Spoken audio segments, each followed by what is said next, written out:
El quinto volumen de Apuntes sobre la oración está a cargo de Monseñor Antonio Pita y señala que lo que caracteriza de modo singular las enseñanzas de Jesús sobre la oración es el recurso de las parábolas.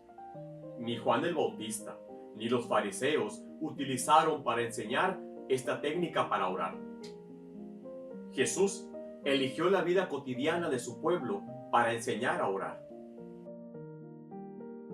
Podemos decir que la oración de Jesús es un sacrificio. ¿Por qué?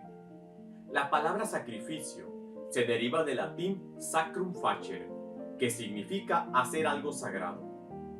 La oración de Jesús es un sacrificio porque transforma lo cotidiano y lo profano en algo sagrado y santo. Con la oración, Jesús transformó la vida cotidiana en sacrificio, en oración perfecta. Sin duda, este sacrificio remite directamente con el sacrificio perfecto de la cruz. En la época de Jesús, los principales lugares para orar en Palestina eran el templo y la sinagoga. El templo de Jerusalén era considerado uno de los pilares de la piedad del pueblo judío. Por otra parte, las sinagogas dispersas en los pueblos de Palestina permitían proseguir en la oración. Lo curioso es que Jesús oraba donde fuera, aunque su lugar preferido era el monte.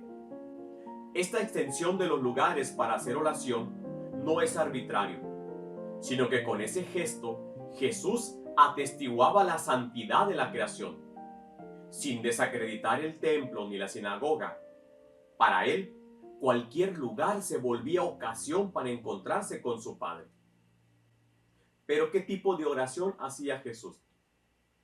Por experiencia sabemos que no existe solamente un tipo de oración, sino que ésta asume expresiones diversas, dependiendo de las múltiples situaciones de la vida.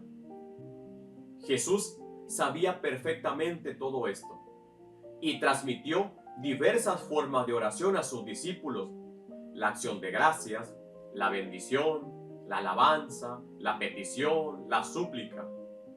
De hecho, en la última cena, Cristo dio gracias al Padre, cuya palabra original es Eucaristein, que se traduce como Eucaristía, palabra que utilizamos actualmente. Unida a la acción de gracias se encuentra también la bendición. Esta oración era común en Jesucristo. Esto se nota claramente cuando los discípulos de Maús reconocen al viajero al dar gracias y al partir el pan. Incluso podemos observar cómo en el Padre Nuestro primero se bendice a Dios y después vienen todas las peticiones, el pan cotidiano, las remisiones de las deudas, de los pecados y no permitirnos caer en tentación. La acción de gracias y la bendición expresan el rasgo fundamental de la oración: el descentramiento de sí y la entrega total de sí al Señor. ¿Pero qué contiene la oración? ¿Cuál es el contenido de la oración? Los evangelistas han transmitido diversos contenidos de la oración de Jesús. La más conocida es el Padre Nuestro, pero no es la única. También está la oración de los pequeños, muy apreciada por las primeras comunidades. Considerarse pequeño no es una forma de infantilismo, sino un sentimiento que brota al observar la inmensidad y la grandeza de Dios. Otras oraciones conocidas de Jesús son la invocación Abba, una invocación en arameo que se encuentran entre las mismas palabras que Jesús usaba para referirse a Dios. Y en esta dirección también debemos considerar el Shema, escucha Israel, que Jesús bien conocía y seguramente utilizaba. Como dijimos anteriormente, Jesús trasladó la oración a la vida cotidiana. Oraba en todos los acontecimientos de la vida. Un ejemplo de esto es el Padre Nuestro. El Padre Nuestro ha sido transmitido con dos redacciones, la de Mateo y la de Lucas. Esto nos dice que el Padre Nuestro pertenece a las mismas palabras de Jesús. La principal novedad del Padre Nuestro del Evangelio de San Lucas es la relación que Jesús establece entre la oración y las parábolas. De hecho, las parábolas que se encuentran antes y después de esta oración están en sintonía con la oración del Padre Nuestro. Así, la parábola del amigo inoportuno explica la necesidad de orar por el pan nuestro de cada día. La del hijo pródigo nos enseña a pedir perdón y a perdonar. La parábola de la viuda y el juez incrédulo nos alertan para no caer en la tentación, y la del fariseo y el publicano en santificar el nombre de Dios. Además, el breve texto de la higuera nos invita a estar siempre alerta ante la venida del reino de Dios. Veamos más detenidamente cada una de estas parábolas.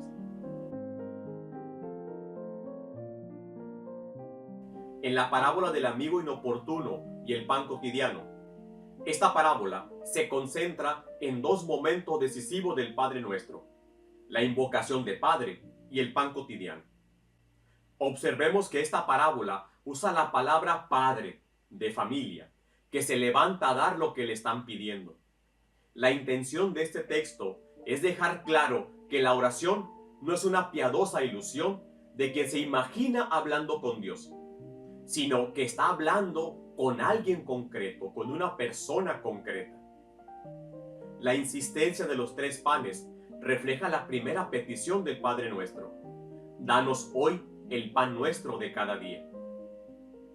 El discípulo que se encomienda a la providencia del Padre necesita ante todo el pan para el sustento. En esta conexión se capta la cotidianidad de la oración. Puesto que cada día uno se ve obligado a comer, el discípulo, por lo tanto, pide cada día que la providencia divina siempre lo asista y el pan nunca le falte. Por esto podemos decir que esta parábola nos manifiesta que es necesario pasar de la emergencia a la constancia, a pedir constantemente. En la segunda parte de esta parábola, es necesario pedir para recibir, buscar para encontrar y llamar para que alguien abra. Indica que la oración es necesaria para el discípulo, para que, al igual que el pan, nutra nuestro interior. Dios siempre escucha la oración, pero lo hace a su manera. Por otra parte, señala que aunque los seres humanos están inclinados al mal, saben dar cosas buenas a sus hijos, pues cuanto más el Padre Celestial dará al Espíritu Santo a quienes se lo pidan. En este versículo hay algo curioso. ¿Por qué menciona el Espíritu Santo si la parábola está hablando de pedir el pan y de dar cosas buenas a los hijos? La respuesta es que el Espíritu Santo es el protagonista de la oración, ya que nos ayuda en nuestra debilidad, porque, como dice otro texto, no sabemos orar ni pedir lo que conviene. En otras palabras, cuando se ora, se experimenta la debilidad. Entonces, el Espíritu Santo socorre al discípulo para iluminarlo y fortalecerlo.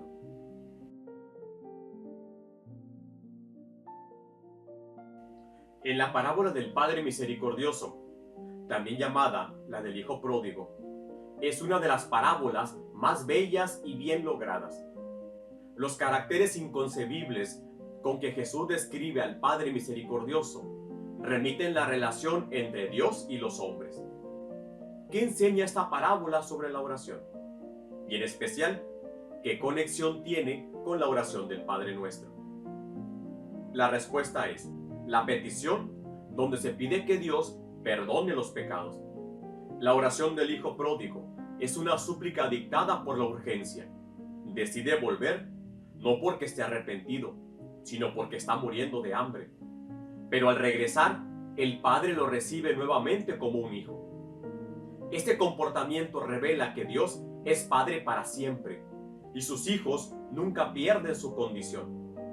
Es más, el Padre ve de lejos al Hijo y corre a recibirlo, mostrando que Dios siempre está esperando el regreso de aquellos que se han alejado.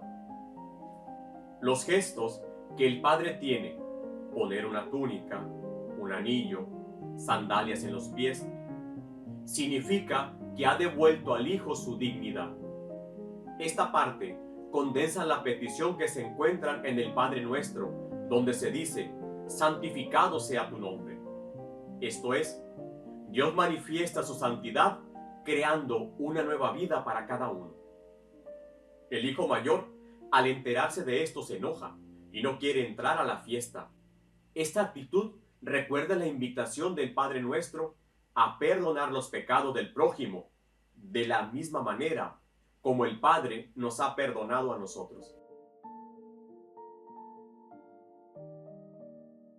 A primera vista, esta parábola parece repetir los contenidos de la parábola del amigo inoportuno, pero en realidad, aquí emergen algunos detalles que conducen nuevamente a la oración del Padre Nuestro.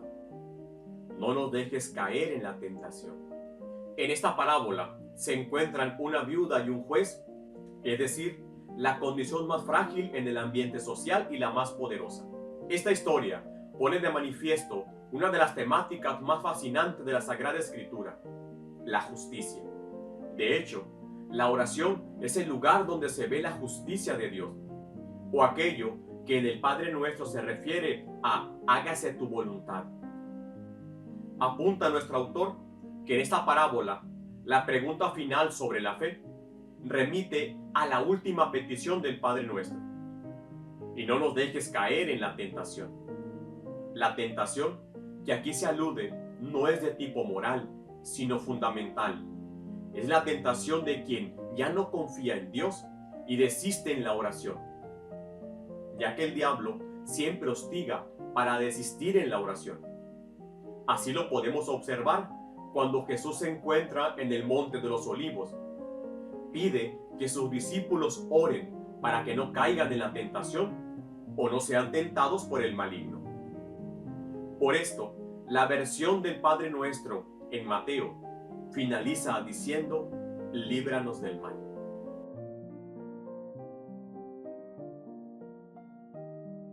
La parábola del fariseo y el publicano tienen una clave de lectura desde el Padre Nuestro: santificado sea tu nombre.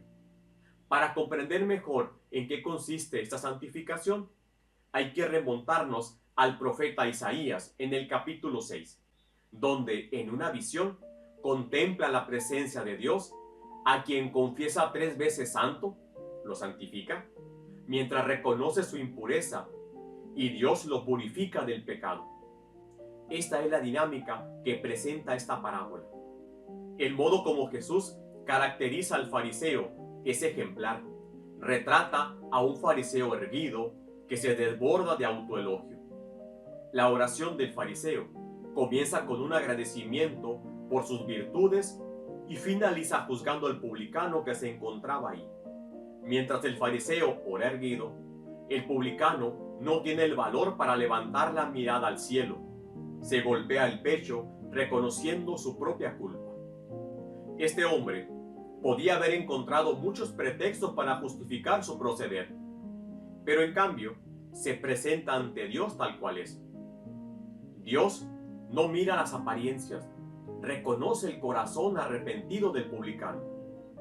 La oración no son solo palabras, sino un modo de ponerse ante Dios. El publicano no solo pide que Dios tenga misericordia, sino que pide que se le perdone una deuda que sabe que no puede pagar.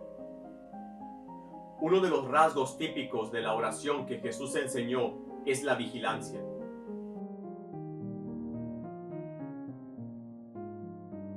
La parábola de la higuera inserta esa exigencia. La relación entre la higuera, lista para brotar por la llegada del verano, y la proximidad del reino de Dios, remite directamente a la segunda petición del Padre Nuestro: venga a nosotros tu reino. Por un lado, el discípulo pide al Señor que haga cercano su reino, y por otro, que el discípulo aprenda a reconocer los signos de los tiempos. Durante su predicación, Jesús anunció la proximidad del reino de Dios. Lo hizo por medio de parábolas y la sanación de enfermos. Parábolas como el grano de mostaza y la levadura dicen que el reino no es visible a simple vista, sino que requiere mirar más allá de lo visible. De hecho, la Gaudium et Spes del Concilio Vaticano II, confirmó la primordial importancia de la relación entre la Iglesia y los signos de los tiempos. En el contexto de la parábola de la higuera de una estación a otra, Jesús exhorta a los discípulos a velar orando todo el tiempo.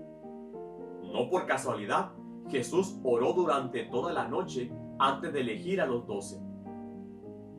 Espero que esta síntesis del quinto volumen de apuntes sobre la oración, titulado Las parábolas de la oración, nos ayuden a acercarnos cada vez más a la oración, especialmente la oración de Jesucristo y muy particularmente la oración del Padre Nuestro, y valorar la importancia que tiene para nuestra fe, para nuestra oración y para nuestra iglesia. Bendiciones.